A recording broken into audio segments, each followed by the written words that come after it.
So friends, ఇంగ్లీష్లో మనకి ఎవరి దగ్గర ఏమైనా ఉంటే దాన్ని ఎలా చెప్పాలి, అది వచ్చేసి హ్యావ్ ఆర్ హ్యాస్ సెంటెన్స్లో చెప్పాలి. ఓకేనా. సో ఈరోజు మనం ఇది నేర్చుకుంటాం ఫ్రెండ్స్. ఎండ్ వరకు చూడండి. ఇప్పుడు చూడండి, టైం వేస్ట్ చేయకుండా మనం చెప్పేస్తాం. చూడండి, ఇప్పుడు చూడండి, ఈ రూల్ కొద్దిగా చూసుకోండి. ఏం లేదు, హ్యాజ్ ఎక్కడ యూజ్ చేయాలంటే the subject he, she, it, name అంటే సింగులర్ ఉంటే ఇది గుర్తుపెట్టుకోండి. హీ వచ్చినా, షీ వచ్చినా, ఇట్ వచ్చినా, ఏదైనా నేమ్ వచ్చినా అక్కడ మనం హ్యాజ్ యూజ్ చేయాలి. దెన్ తర్వాత నేను మీకు సెంటెన్స్లో అర్థమవుతుంది ఎక్కడ హ్యాజ్ వస్తుంది, ఎక్కడ హ్యావ్ వస్తుంది. ఐ కానీ యూ కానీ ఏదైనా ప్లూరల్ నేమ్స్ ఉంటే అక్కడ మనం హ్యావ్ యూజ్ చేయాలి. ఓకేనా, ఇది గుర్తుపెట్టుకోండి ఫ్రెండ్స్. నా ఇప్పుడు చూడండి, ఫర్ ఎగ్జాంపుల్ ఐకి కావాలంటే స్క్రీన్ షాట్ తీసుకోండి మీరు. ఓకే, నా దగ్గర 2 పెన్నులు ఉన్నాయి. పిల్లల్లో చెప్తా ఉంటారు కదా నా దగ్గర 2 పెన్నులు ఉన్నాయి అనేసి. సో ఐకి హ్యావ్ యూజ్ చేయలే కదా రూల్ ప్రకారం. ఓకే, చూడండి, ఐ ఇక్కడ ఉంది. So I have 2 pens. Has రాదు చూడండి, హ్యాజ్ ఈ దానికి వస్తుంది has. Okay fine. So I have 2 pens. కింద చూడండి, సో యూ కూడా ఉంది ఇక్కడ.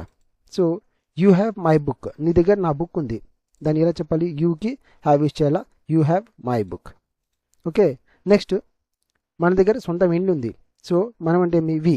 So we have our own house. నా వి ఇక్కడ ఏముంది, నేను చెప్పిన ప్లూరల్స్ అనేసి. సో ప్లూరల్స్కి హ్యావ్ యూజ్ చేయాలనేసి.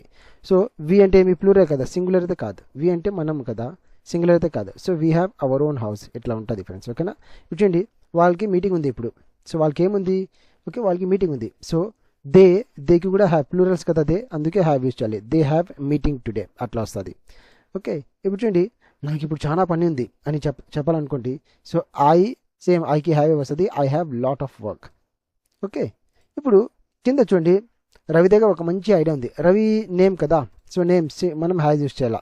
రవి అంటే ఎంతమంది చూడండి, హీ ఎంతమంది, హీ అంటే ఒక్కడే కదా, అతడు అంటే సింగులర్. సిమిలర్లీ షీ అంటే సేమ్. ఇప్పుడు నేమ్లో వచ్చేసి రవి ఉంది, రవి ఎంతమంది సింగులర్ కదా. సో రవికి కూడా మనం హ్యాజ్ యూజ్ చేయాలి ఫ్రెండ్స్. ఓకేనా, చూడండి. ఓకే, నా Ravi has good idea. Ravi has a good idea, Ravi దగ్గర మంచి ఐడియా ఉంది అనేసి. దెన్ ఆమె దగ్గర మంచి డ్రెస్ ఉంది. సో ఆమె ఎంతమంది సింగులర్ కదా. So she has a beautiful dress అని వస్తుంది. మా అన్న దగ్గర ఐఫోన్ ఉంది. ఓకే, మా అన్న దగ్గర ఐఫోన్ ఉంది ఫర్ ఎగ్జాంపుల్. నా మై బ్రదర్ నేమ్ కదా, అందుకే హ్యాజ్ యూజ్ చేయాలి. My brother has an iPhone. My brothers కాదు, బ్రదర్. సో సింగులర్ కదా, అందుకే my brother has an iPhone అలా వస్తుంది.